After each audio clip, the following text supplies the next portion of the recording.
नेता जवाब मांगता है, जो सांसद जवाब मांगता है, उसको सदन से बाहर निकाल देने का काम करते हैं। ये कायरता है। अब बताइए मैडम, ये तानाशाही है कि नहीं है?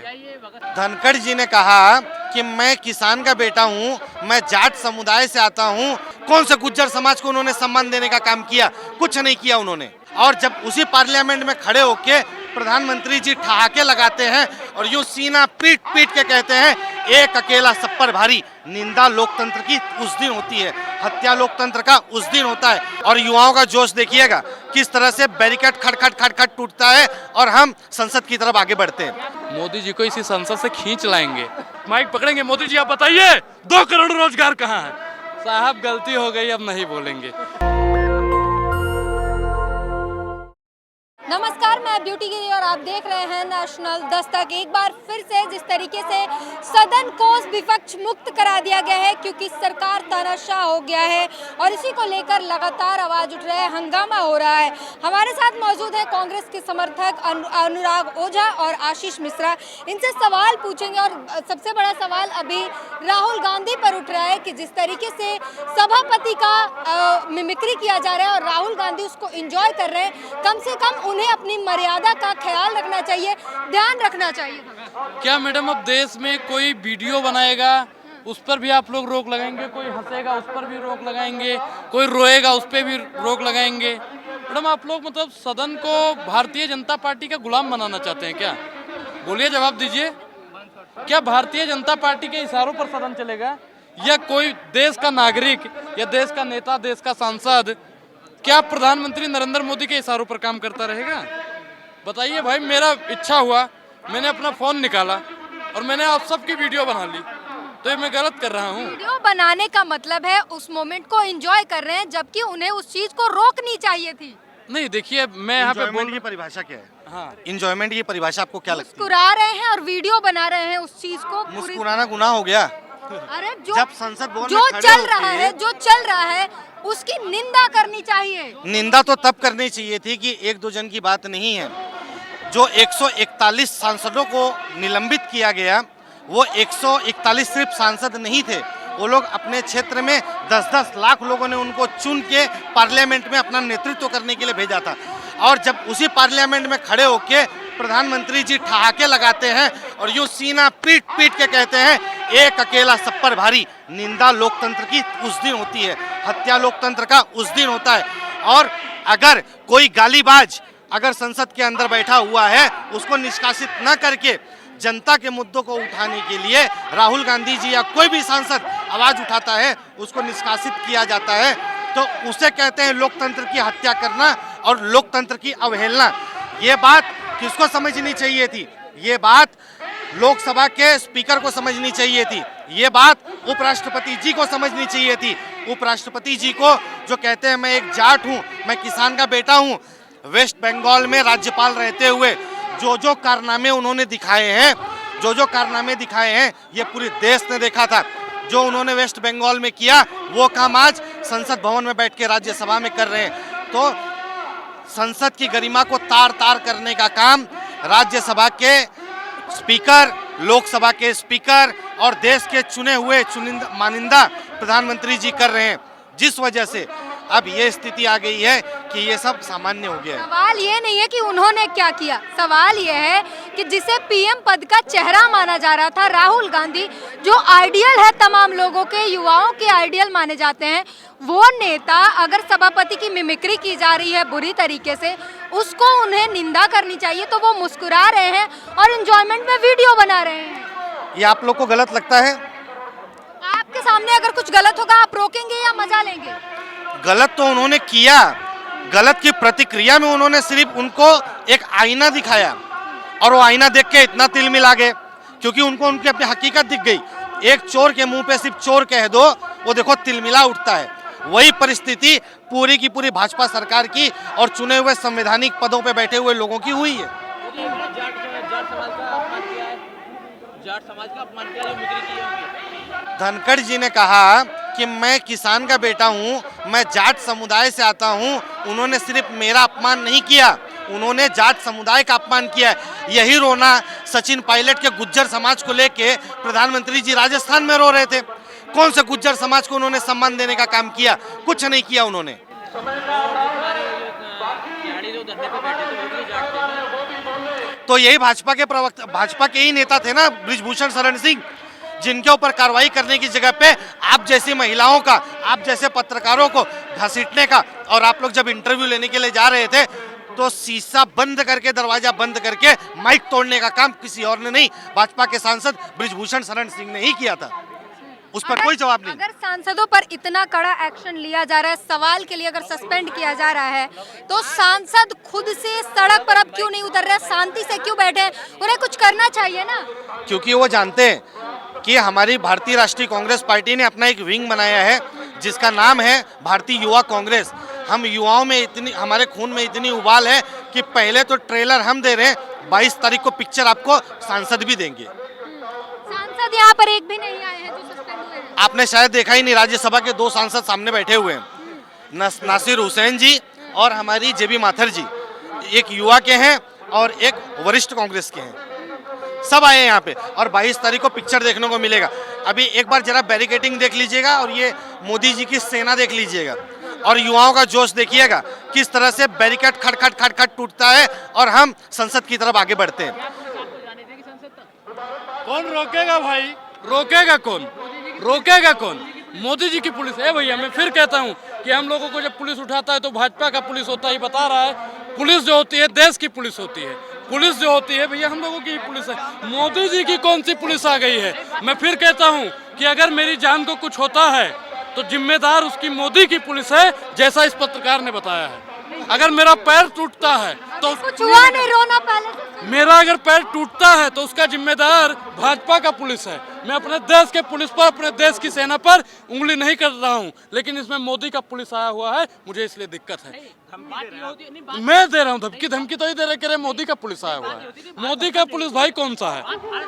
सुनिए, आप आइए, सुनिए, आप मेरे साथ आइए, मैं प्रशासन के पास आपको लेकर चलूंगा और आप पूछिए उनसे और आप वो बताएंगे कि वो भाजपा के पुलिस है या देश की पुलिस है। नहीं, भाजपा की सरकार है तो मोदी का पुलिस हो गया, भाजपा की सरकार हो गई। ये क्या मिश्रा जी, पुलिस रहती है, कहाँ रहती है? जब महिलाओं को सड़कों पे घसीटा जाता है, पत्रकारों पे हमले किए जाते हैं, महिलाओं का बलात्कार किया जाता है, तो मोदी की पुलिस कहाँ रहती है? कहाँ चली जाती है? आरएसएस कार्यालय में पढ़ने के लिए, आरएसएस कार्यालय में पढ़ने के लिए जाती है, तब डंडा मारना सिखाते हैं आरएसएस कार्यालय में। कहाँ पढ़ती है भाई मोदी जी की पुलिस? सुनिए, आप लोग इंतजार क्यों कर रहे हैं कि आपको सस्पेंड किया जाए? हंगामे हो रहे हैं, लगातार सस्पेंशन बढ़ते जा रहा है एक के बाद एक, तो विपक्ष इतना जागरूक क्यों नहीं है? गुस्से में आके वो खुद ही इस्तीफा दे दे और बोल दे कि चला लो अपना संसद। मैडम देखिए, मैं एक चीज बता दूं कि प्रधानमंत्री नरेंद्र मोदी सवालों के जवाब से भाग रहे हैं, और इनके जो पूर्वज थे ना, वो अंग्रेजों से भी भागते थे। आपको पता है कि माफीनामा भी लिखा था। तो प्रधानमंत्री नरेंद्र मोदी जी सवालों से आज भाग रहे हैं। सदन में उनको जवाब दे ही देना चाहिए, लेकिन वो क्या करें, जो नेता जवाब मांगता है, जो सांसद जवाब मांगता है, उसको सदन से बाहर निकाल देने का काम करते हैं। ये कायरता है, और देश के इतिहास में पहली बार हुआ है कि इतने ज्यादा सांसदों को एक ही सत्र में निकाल दिया जाए। अब बताइए मैडम, ये तानाशाही है कि नहीं है? क्या ये भगत सिंह की विचारधारा को मानने का काम कर रहे हैं? कौन? गोडसे के पुजारी भगत सिंह को कब से मानने लग गए भाई? गोडसे का पुजारी भगत सिंह को मानेगा? वही पूछ रहे हैं, क्योंकि ये भगत सिंह की चर्चा करते हैं काफी। देखिए, अगर ये देखिए, मैं भगत सिंह की अगर ये जय जयकार करते हैं तो भगत सिंह को शहीद का दर्जा अभी तक क्यों नहीं दिलवा दिए? शहीद का दर्जा दिलवा दीजिए भाई, क्यों नहीं दिलवा रहे हैं? मन में राम बगल में छुरी, ये भाजपा वालों का काम है भाई। तो भाजपा मैडम संसद घेराव भी होगा, और एक चीज बताएं आपको महीन बात, मोदी जी को इसी संसद से खींच लाएंगे और यहीं पे खड़ा करेंगे। मोदी जी अब बताइए, आप लोग तो सवाल नहीं पूछ पाओगी, ये मोदी जी मान लो हैं, यहीं पे खड़ा करेंगे और माइक पकड़ेंगे, मोदी जी आप बताइए 2 करोड़ रोजगार कहाँ है? साहब गलती हो गई, अब नहीं बोलेंगे। बताइए महिला कहाँ सुरक्षित है? गलती हो गई साहब। बताइए किसानों की आय दुगनी हुई कि नहीं? प्रधानमंत्री नरेंद्र मोदी की आंखों से खून का आंसू निकलवा देने का अगर कोई काम करेगा तो देश का युवा करेगा। अभी तो विपक्ष कुछ कर नहीं पा रहे हैं। अच्छा एक चीज बताइए मैडम, हम लोग कौन सा है? विपक्षी है ना? ये इतनी फौज किस लिए फिर? ये देख रहे हैं आप लोग, देख रहे हैं कितना लोग हैं।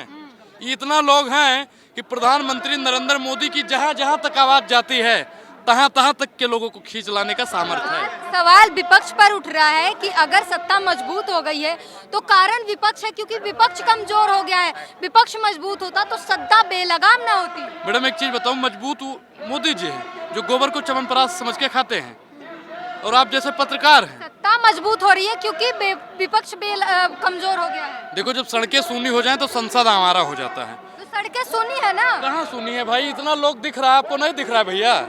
इतना लोग दिख रहा है, सड़कें सूनी है। यही सच्चाई है कि भारतीय मीडिया से जो हम लोग अपेक्षा करते हैं और देश की जनता जो चौथे स्तंभ से अपेक्षा करती है, आप लोग अगर हमारे चेहरे के साथ साथ ये जन समुदाय जन सागर भी दिखाने का प्रयास एक बार कर दें तो पक्का है नरेंद्र मोदी जी के तोते कैसे गायब होते हैं आप देखिए। आप मेरे को जन समुदाय की बड़ा मंडन कर रहे हैं। आपको लगता है 141 सांसद सस्पेंड हुए हैं, उस मुकाबले आप भीड़ लाए हैं यहाँ पर, उस मुकाबले है यहाँ पर भीड़। कांग्रेस का एक सिपाही जब आपने देखा 141 सांसदों के बदले ये भीड़ आपको ज्यादा लगती है? मैं आपको बता रहा हूँ, संसद भवन में 300 से ऊपर सांसद मौजूद थे, और 300 सांसद जब मौजूद थे तो उस समय हुआ क्या कि पूरे भाजपाई तितर बितर होने लगे, यहाँ वहाँ भागने लगे। एकमात्र राहुल गांधी था जो सीना ठोक के वहाँ पे खड़ा था। इसलिए राहुल गांधी के ही हम सिपाही हैं।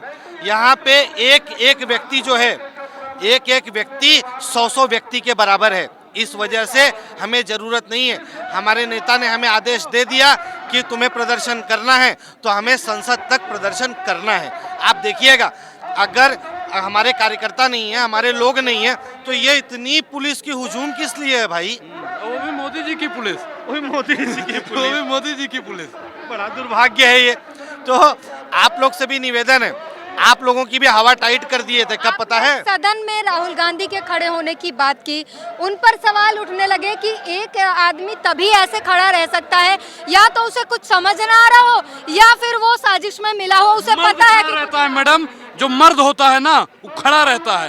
अंगद ने लंका में पैर जमाया था, राहुल गांधी ने संसद में पैर जमा दिया। अब मोदी जी की हिम्मत है तो उठा दीजिए, है हिम्मत। एक चीज सबसे बड़ी कि ये सवाल तो हो रहा है कि संसद में चूक हुई, कोई आया, लेकिन क्या कभी किसी ने ये सवाल पूछने की कोशिश की? और मैं तो आप लोग से निवेदन करूंगा मीडिया के साथियों से कि इस विषय को पुरजोर तरीके से उठाइए कि संसद भवन में जो व्यक्ति आए थे भारतीय जनता पार्टी के सांसद प्रताप सिन्हा के द्वारा दिए हुए पास पे आए थे, ये उठाइए। मोदी जी को इतनी तिलमिलाहट इसलिए है कि भारतीय जनता पार्टी का कच्चा चिट्ठा देश के सामने आ गया और राहुल गांधी ने निडरता से निष्पक्ष रूप से ये मुद्दे को उठाया है। इसके पहले ये पहला प्रयास थोड़ी है, इसके पहले भी उन्होंने किया था। इसके पहले भी उनका तो निलंबन करके उनको घर द्वार सब कुछ खाली करा दिया था, लेकिन बाद में क्या हुआ? भारत का संविधान है ना, वो हमको अधिकार देता है। भारत के संवैधानिक प्रणाली ने राहुल गांधी जी को सुप्रीम कोर्ट के माध्यम से राहत देते हुए फिर से संसद भवन में लाने का काम किया, और हम तो आज भगवान से हाथ जोड़ के शुक्रगुजार उनका करते हैं, धन्यवाद करते हैं कि अगर हमारे राहुल गांधी जैसा निडर व्यक्ति संसद भवन में सीना ताने नहीं खड़ा रहा होता तो न जाने संसद का अब क्या मंजर रहा होता। राहुल, आपने सुना तमाम सवाल हैं और उसके जवाब जो है दे दिया गया है। अनुराग ओझा थे और आशीष मिश्रा थे जिन्होंने समर्थन किया कांग्रेस का, और लगातार जो सस्पेंड हुए सांसदों की समर्थन में यहाँ पर रैली की जा रही है। संसद घेराव का जो है प्लान है और आगे बढ़कर ये बता रहे हैं कि संसद का घेराव करेंगे। पूरी बातचीत पर अपनी प्रतिक्रिया जरूर दीजिए। कैमरामैन आशीष के साथ ब्यूटी गिरी, नेशनल दस्तक। नेशनल दस्तक की आपसे गुजारिश है कि अगर इसको बचाना चाहते हैं तो नेशनल दस्तक को सब्सक्राइब करने के लिए रेड कलर के सब्सक्राइब बटन को दबाएं, फिर बेल आइकन की घंटी दबाएं। नेशनल दस्तक को बचाने के लिए बहुत जरूरी है कि हर खबर को शेयर करें, लाइक करें, कमेंट जरूर करें।